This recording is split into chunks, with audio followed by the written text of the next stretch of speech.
Olá! Vamos mergulhar hoje na 11ª lei do poder. Torne-se indispensável.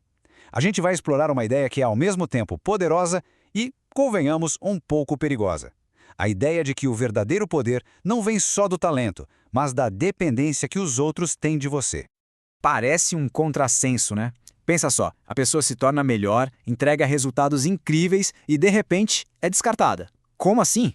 Pois é exatamente essa a armadilha que a 11ª lei ensina a gente a evitar. A grande sacada é esta: a dependência dos outros em você gera sua liberdade. Quando as pessoas precisam de você, as regras do jogo simplesmente mudam. Vamos ver a diferença entre a história trágica de quem era só bom no que fazia e o legado daqueles que se tornaram a peça central do tabuleiro. Para entender essa lei de verdade, a gente vai colocar duas histórias lado a lado. De um lado, guerreiros de elite que, mesmo com todas as vitórias, acabaram traídos e esquecidos. Do outro, um político que se fez tão fundamental que nem mesmo o rei podia se livrar dele. Imagina a Itália na época da Renascença. Os condottieri eram a tropa de elite, sabe? Os melhores mercenários que o dinheiro podia comprar. As cidades contratavam eles para vencer guerras, e eles eram super eficientes. Um deles, o conde de Carmagnola, era uma lenda viva. Acumulava vitórias para os seus patrões. Ele era o melhor, até o dia em que ele deixou de ser conveniente. E essa citação é a chave de tudo. O problema nunca foi a falta de talento. Pelo contrário, era a abundância de talento. Assim que um mercenário ficava muito caro ou muito popular, era fácil achar outro para colocar no lugar. O resultado para o Carmagnola? Execução. Ser ótimo não foi o suficiente para salvar a pele dele.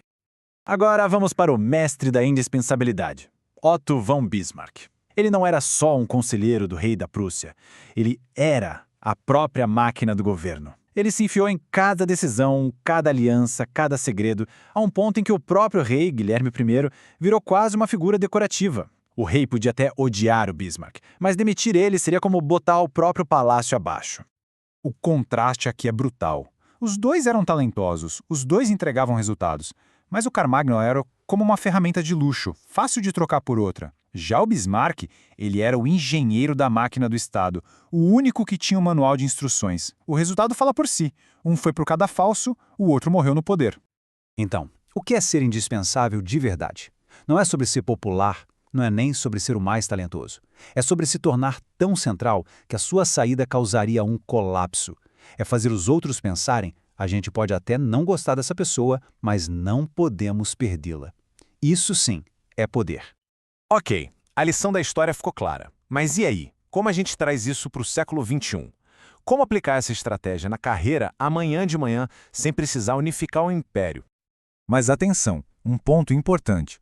A versão moderna dessa lei não é sobre ser manipulador ou esconder informação. É sobre construir um valor tão único e profundo que você se torna a coluna que sustenta um projeto. Não se trata de ser um gargalo, mas de ser a fundação.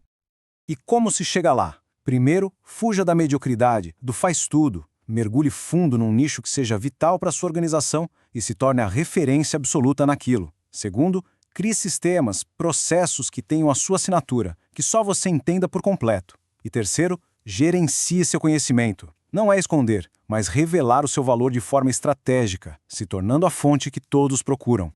Mas como toda estratégia de poder, essa também tem o seu lado sombrio. Ser indispensável tem seus riscos. Agora a gente vai virar a moeda e analisar o perigo que se esconde por trás dessa lei.